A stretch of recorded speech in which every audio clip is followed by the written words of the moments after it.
Thank you, Bwana Chairman. And today, you know, I've learned that you Ezra Odondi.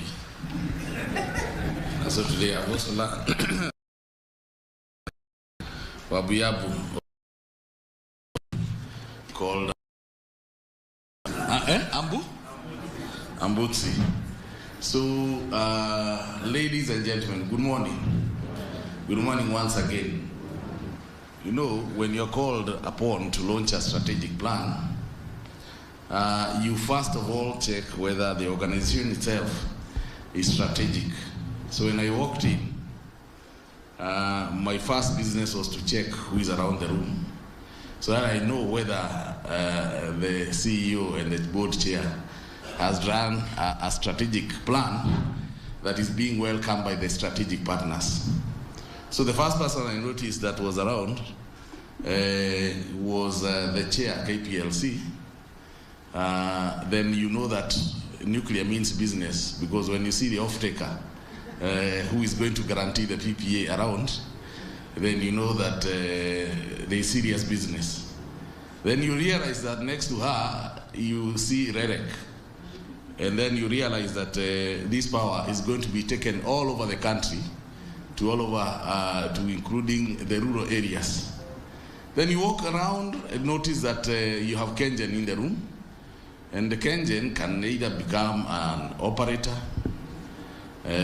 because their business is to generate power, and they are not limited to generating power using geothermal and hydro. Then all of a sudden you realize that you can see National Cancer Institute, then you can see Kenya Nuclear Regulatory Board, then you realize that even the authorities are with us, because the Kenya Nuclear Regulatory Board, its main role is to regulate on nuclear development. Then you look around and you see ODPP.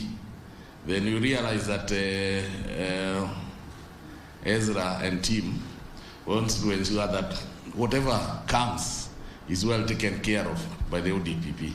So ladies and gentlemen, when I was listening to Winnie Dubai, who articulated very well the national, the nuclear strategic plan, and I also had a chance of looking at it, I must say that you did a good job, and please clap for yourselves. And I want to first of all speak to 2 or 3 people. Number one, you may ask yourself, and usually we have a lot of naysayers. When the word nuclear is mentioned, we have a lot of naysayers who are seriously worried. Then they'll ask you, why are you developing nuclear? Have you exhausted geothermal? Have you exhausted water? Why is it that we must generate power using nuclear? But the answer is very simple and clear. Today, we are comfortable as a country with a new peak load of 2185 megawatts, as at last week, Wednesday. We are seeing tremendous growth in terms of demand for power, and that is organic growth for power. We are looking at industrializing this country. So think about 10, 15 years down the line, 20 years down the line, when one will have achieved 100% power connectivity, when we are talking of a population of excess of 70 million people, when we are talking of a GDP and a budget of 8 trillion, 10 trillion and above, then you also look at your country. And indeed, we are blessed because we have enough geothermal, that is about 10,000 megawatts, which we have not fully exploited, yes. We don't have a lot of resources left to exploit in terms of hydro. We still have good resources to exploit in wind, but realize that wind is a variable, intermittent source of power. And also realize that we have good potential of solar, but again, it's also a variable intermittent power. So therefore, you realize that we want to industrialize as a country with only one base load. It is not strategic enough for us to develop a country with one base load, that is geothermal. And that is why we must have a candid conversation about development of nuclear power. And I like the timelines in which nuclear power you have set of 2034.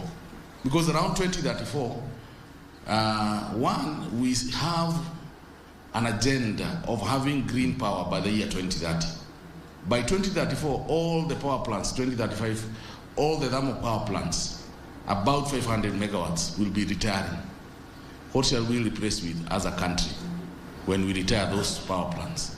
Shall we, if we don't plan well, end up load shedding? And if we do load shed, who will be held accountable? It is those of us who are here at that time. And the Kenyans will say, you people refuse to plan. And when you refuse to plan, you are planning to fail. And because we are here, all of us, we are not going to allow ourselves to plan to fail.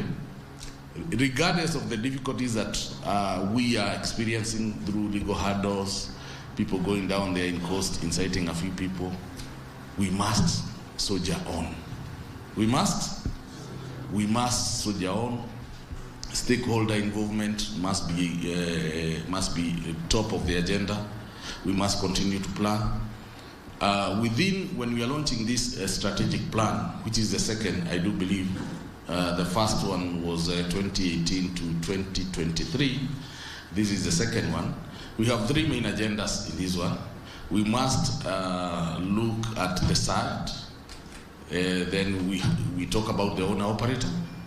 Then last but not least, the construction, of which CEO and Chair you have spoken into.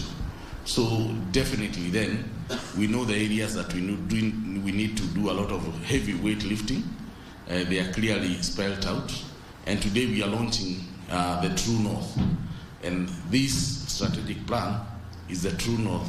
It is going to be our guiding light. Guiding light, like the three wise men in the Bible. You know, the three wise men, they looked at the star, they followed it, and when they got there, they found the birth of Jesus Christ. So today we are launching our True North, our guiding light, which is the strategic plan. We should be followed religiously, like that star that led the wise men to where Jesus Christ had been born. With those few remarks, ladies and gentlemen, now allow me to first of all bring greetings from our CS, who was given urgent assignments in regard to petroleum. He's out of the country because he has to ensure that we have what we call security of supply, not only for power, but also for fuel. And you realize from 2022 September, you have not had a shortage of fuel in your gas stations, in your petrol stations. It's because of the kind of work that our CS is doing together with the PS Petroleum. So I bring greetings from our CS. I also bring greetings from my own individual self, who was supposed to be away, but the fact that Waziri was away, we realized we cannot both be away, and so therefore I had to sit in because his engagement was much more urgent. So Chair, I bring my the apologies of our CS and also his greetings. I am delighted to join you today as we launch the 2023-27 Nuclear Power and Energy Agency Strategic Plan, a roadmap that will guide the agency and the sector through the next 5 years as we strive to fulfill Kenya's mission of harnessing the power of nuclear energy for the betterment of our society and the advancements of our nation. Energy is a very critical component to guarantee economic development. This entails the availability and the accessibility of energy at an affordable price. The government has identified energy as one of the key enablers of achieving Vision 2030. Access to clean, environmentally friendly, competitively priced, reliable, quality, safe, and sustainable energy is essential for achievement of Kenya's Vision 2030 and the bottom-up economic transformation agenda. Kenya is committed to implementing its nuclear power program while adhering to the highest international standards. Some of the key steps undertaken by Kenya so far include training of Kenyans in nuclear-related courses, both locally and abroad, development of legal and regulatory framework for a nuclear power program, stakeholder involvement with a broad range of individuals, institutions, and organizations, as well as technical and feasibility studies, highlighted by the identification of 2 suitable locations for the first nuclear power plant, which are located in Kilifi and Kwale counties respectively. Kenya has also commenced the process of ascending and ratifying relevant international treaties and conventions that relate to nuclear safety. Ladies and gentlemen, implementation of the Kenya Nuclear Power Program offers a unique combination of reliability, affordability, and a low carbon emission, making it an indispensable component of our energy future. It is a catalyst for economic growth, a driver of technological innovation, and a cornerstone of our efforts to combat climate change. As the Energy Agency launched the 2023-27 strategic plan, the Ministry's leadership will offer necessary support to ensure that the outcomes of the strategic plan are met and the mandate of NUPEA is realized as the country progresses with the delivery of the first nuclear power plant by the year 2034. Ladies and gentlemen, in conclusion, let us embrace the opportunities that lie ahead of us with optimism, determination, and a sense of purpose. Let us commit ourselves to the pursuit of a future powered by clean, reliable, and sustainable energy, and let us work together as partners and as stewards of our planet to realize the full potential of nuclear energy for the benefit of all. It gives me great pleasure to launch the strategic plan. Thank you, and may God bless you. Asanteni sana.